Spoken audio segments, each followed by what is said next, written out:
What started as an alternate housing situation for artists and the Bohemian set is quickly becoming the exclusive destination for the well-heeled, who have found out that it's better out where it's wetter, and have brought their million-dollar lifestyles to the floating home. The Anthenia Floating Suite is the bargain baby of the list, since you can get a pair of them for $1 million with an asking price of $535,000. But what's the point of living the luxurious sea life if you're not doing it like a Bond villain? With styling right out of The Spy Who Loved Me, this floating home lifestyle unit is all you need to quietly and sustainably plot world domination.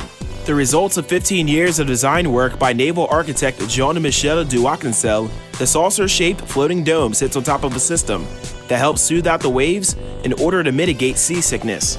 Unlike many barge-based floating homes, this one can cruise off the destinations unknown, as long as there's water to float on. With a self-contained system, including 6 solar panels and battery storage and its own sewer system, there are 3 living areas inside the 535-foot living space, with windows all along the perimeter, both above and below the water. You know, just in case Bond is trying to sneak up on you with this submersible Lotus. The top opens up as a deck for 12 people to enjoy the view of wherever you manage to find your mooring. The company is offering them in a number of customizable configurations, alongside permanent residents, as well as meeting rooms, hotels, or housing for tourist-centered attractions. As of yet, however, they don't appear to offer accommodations for amphibious sports cars. While any place with a coastline and the right marina zoning will have some sort of live abroad or floating home community, there are only a handful of places that have really turned living the floating life into a lifestyle and attracted big money buyers eager to unsimplify the simple life. One of those places is Seattle, which of course is packed with coastlines and waterfronts, like Lake Union, which is home to a lot of fancy floating digs. For $4.35 million just 3 days prior to writing, this front row Lakeview house changed owners.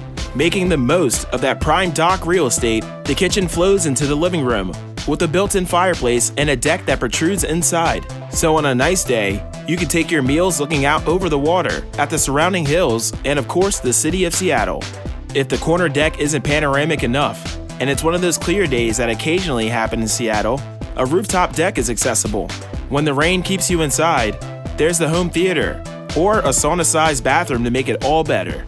It even has built-in Murphy beds to accommodate visitors. If being able to pilot your floating home to different moorings intrigued you, but spending a paltry $535,000 seemed just too pedestrian for your taste, then Arkup has you covered. For a cool $5.5 million, they've developed a luxurious water-bound dwelling that can tootle off when the surroundings get a little boring. The 75-foot-long liveaboard has 2 floors, totaling 4,350 square feet. In lieu of the complex stabilizing system on the Anthenia, the Arkup has 4 posts that can be extended up to 20 feet to the seabed to hold the house in place or take the floating out of floating home and lift it out of the water if the rocking starts to get to you. If you haven't gotten out of Dodge in time, the design is meant to withstand 155-mile-per-hour hurricane winds. You don't need to go all Lieutenant Dan though, because it comes with a pair of 135-horsepower thrusters that will push the craft along at 7 knots, so you can wait the storm out on calmer waters. When not anchored to land, the Arkup can sustain itself with solar panels and storage batteries, as well as rainwater collection that feeds the water needs of the residents. And when parked, a deck can be extended to take in the view. The bottom floor covers the kitchen and shared living spaces with windows out to the water, while the upper deck has 4 bedrooms, each with their own bathrooms. If you miss out on Arkup number 1, the company is hoping to give you 3 more, in addition to building floating eco-resorts for the Middle East, Asia, and the Caribbean. If you're looking for something less Bond villain and more in touch with nature, well, as in touch as you can get while building elaborate housing, then the Fennel house in Oregon is a great bet. The red cider house with glue laminated beams is built to give the impression of waves crashing into waves. Like many floating homes, the water-facing side is dedicated to floor-to-ceiling windows and a deck to make the most out of living on the water. Where the crests near each other, the gaps are filled with windows that are shaped so that the light they let in gives the impression that the building is see-through, as well as giving it shape. The detailed and unique curvature of the ceilings as well as the roof are meant to give the impression of sails filling with wind. The final price for the project, finished in 2005, wasn't disclosed, but Architect Robert O. Schatz's other iconic creations have demanded well over $1 million when they've reached the market. When it comes to floating homes in the San Francisco Bay Area, often the Sausalito floating home community that started off as an artist collective before being pushed aside for fancier accommodations comes to mind. But on the peninsula itself, in the shadow of Oracle Arena, is an even more exclusive floating community. Not exclusive because of the price, but exclusive because of the people that own one of the 20 houses in the channel that rarely put their houses on sale to the public, instead having them change hands between family and friends. The community was relocated to an area that had been used for banana shipments by Hart Industries from the nearby Islayas Creek to make way for a series of projects ultimately doomed for failure. In 2019, one of the houses was listed to the public for $1.8 million, with the listing itself making the news. At the time, the listing agent said that it might have been the first time that any of them had been ever offered to the public. Built for $500,000, the building offered has a modern look compared to its neighbors. The open living space is divided by a sawtooth ceiling between a kitchen, social space, and dining area with a built-in window seat. Open stairs let in light to the bottom floor that sits below the water line, with the kitchen and living space on the top floor to protect the front door from water. Another place known for its floating home community is Amsterdam in the Netherlands. The canals are lined with boats that have been converted to full-time living as well as purpose-built floating accommodations. Like elsewhere, the demand for luxury digs is being met with high-dollar offerings, like this $1.5 million De Friese Franje, sold by Sotheby's International Reality in 2019. Located on the Amstel River, it's a 3-bedroom, 2-bath affair, billed as a floating palace. Prior to going to market, it underwent a 1.5-year-long renovation, adding sustainable materials and giving the windows a treating, making it harder to see inside while not interrupting the view of the river from the inside. If being seen while seeing doesn't bother you, there's a rooftop sun deck to enjoy the surroundings. To get through the cold Dutch winters, one of the bathrooms even features a hot tub. Generally speaking, the idea of location, location, location is what matters most. But when you can have a tugboat move your home to wherever you want it, that sounds even better, right? Like this East Lake slot in Seattle that sold last June for $3.75 million. The Italian villa styling is striking, especially in that bright blue. It sports 3 rooms, with a crow's nest style deck off the main one. Carved wood accents the interior, with the modern design making the 1 3/4 baths a lot. But why not be surrounded in color when you're doing what you need to do? But the biggest accommodation isn't the inside, but the outside. The living space opens wide to a deck on the pier's front row, with views across the water and to Seattle, including the iconic Space Needle. The separate rooms have their windows facing the view, so that you can enjoy it wherever you are. At first glance, it might not be obvious why a rustic cabin built on a barge that looks like it could use some refreshing would have a $2.95 million asking price. But there's more to it than that. For most floating home situations, the house itself is only the beginning. This means that for the most part, these things are a cash-only affair because you're not buying real estate. It also means that after you bought your floating home, you now have to pay someone for a place to park it.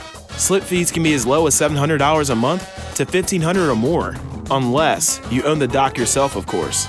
In essence, what was being offered in the sale from 2016 was a dock with 6 slips and an on-land cabin, along with a 2-bedroom barge at the end. Income on the slips and renting the cabin has been estimated to be around $100,000, with operating costs around $44,000. It would only take 50 years to make the asking price back. Real estate is weird. For most of these floating homes, you're living at the edge of the land, but land is still a major component, and the sea is just the thing you're sitting on.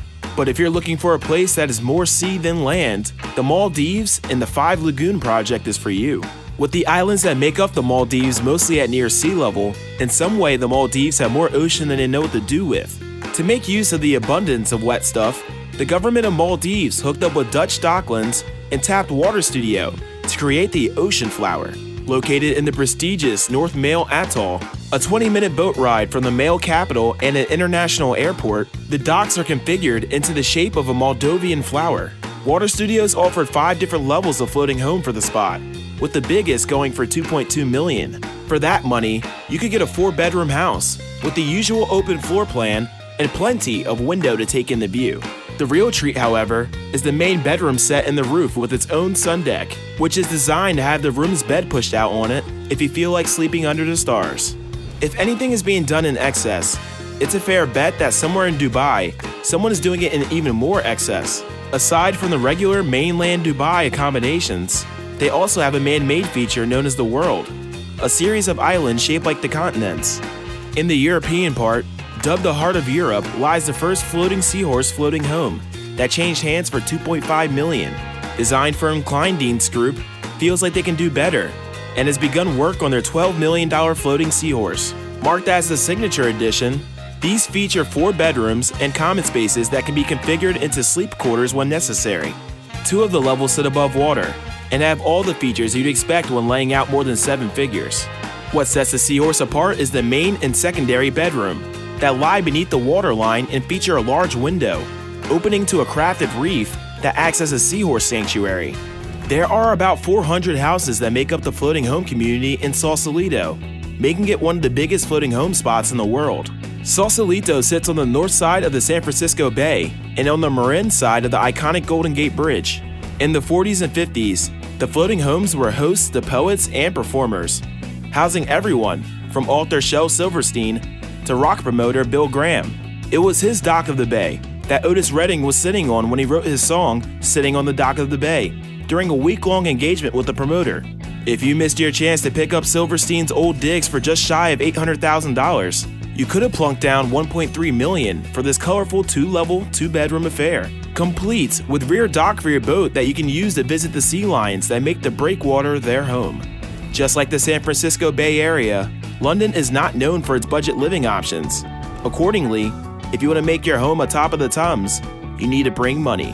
$4.75 million will allow you to buy Matrix Island, a 1930 barge converted into a 5-bedroom home. The main bedroom features a bathroom with a sauna and an additional living area with a wood-burning stove. Overall, there's around 5,000 square feet of living space, including a study and atrium stairway. If you need to get around on the water, there's a platform for your jet ski, because jet skis are fun. The mooring is in view of the Tower Bridge near London's financial district and is negotiated separately. At the time of listing, it was around $43,000 a year. It's not all bad though. Since it's a barge and not real estate, it avoids London's stamp tax on property, saving the buyer around $448,000 in taxes. Working our way back to Seattle once again on the freshwater Lake Union, which connects by canals to Puget Sound. The name might not sound all that familiar, but the area might be familiar for fans of iconic romantic comedies. Tom Hanks' character in the movie Sleepless in Seattle lived in a floating home on the lake.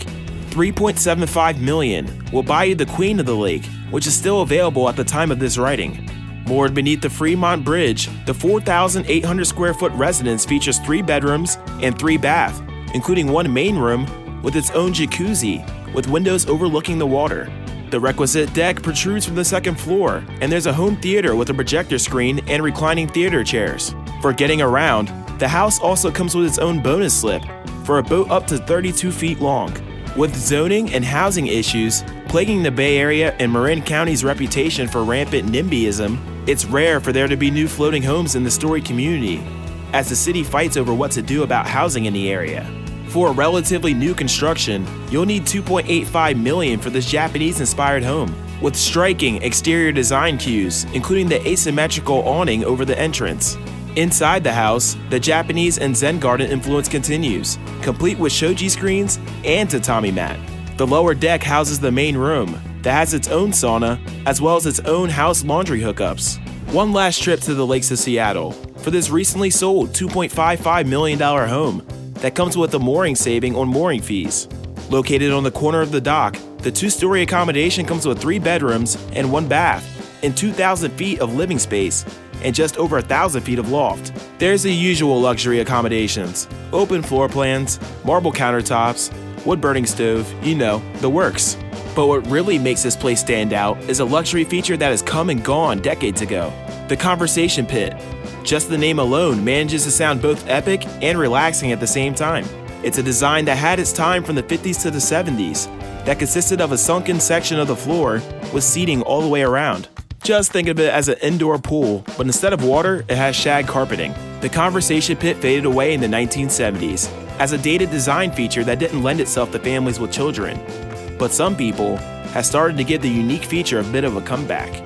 This particular conversation pit was built at the end of the pit's time in 1975. The space also includes 2 boat slips and 2 parking spots, so you can invite people over to enjoy your conversation pit. While floating homes are by definition floating and can be moved either by tugboat or under their own power, by and large they are stationary affairs. You have to make the most of your Sausalito or Seattle surroundings. While most of the cities that allow floating homes are world-class cities, not just on the west coast of the United States, but London, Amsterdam, and Dubai. If you're the variety is a spice of life kind of person though, that might not do. Those looking for a change of scenery being the normal state of affairs, there are 2 new offerings, experimenting with an entirely new way to live on the water full-time. Cruise ship condos.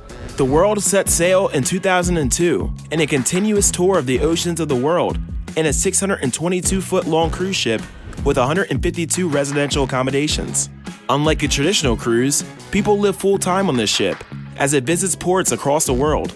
Since it's not on a timetable, the ship will remain in port longer than a traditional cruise, giving residents more time to explore before shipping off to the next port of call.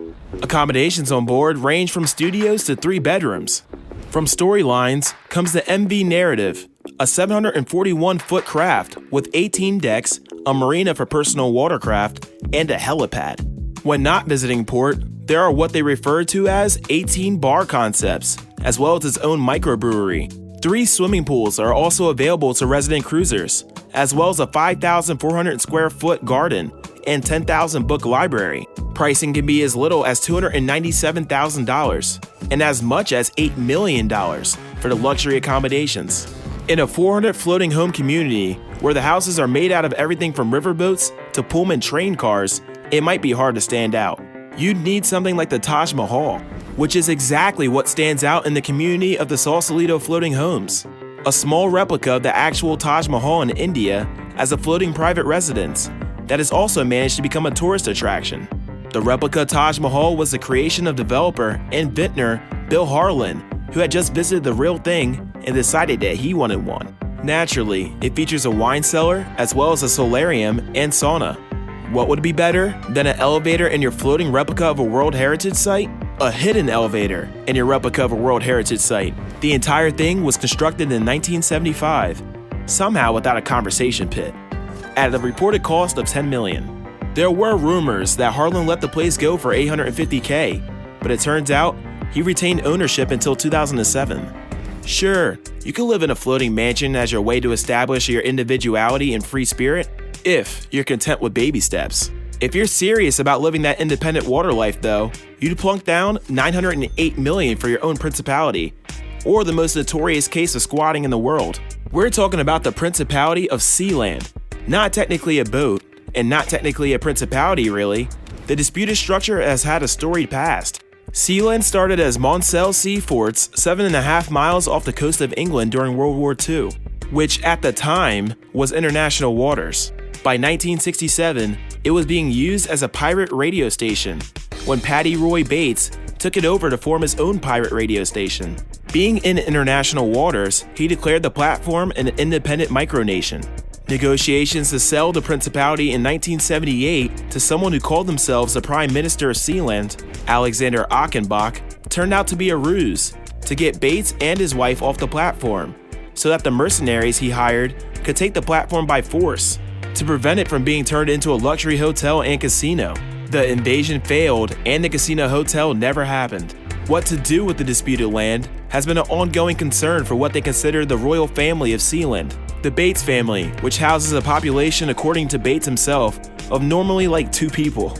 The Pirate Bay touring site tried to buy the micronation to be their own country, with their own regulations, but ultimately, the sale didn't happen, though housing a data haven has been floated.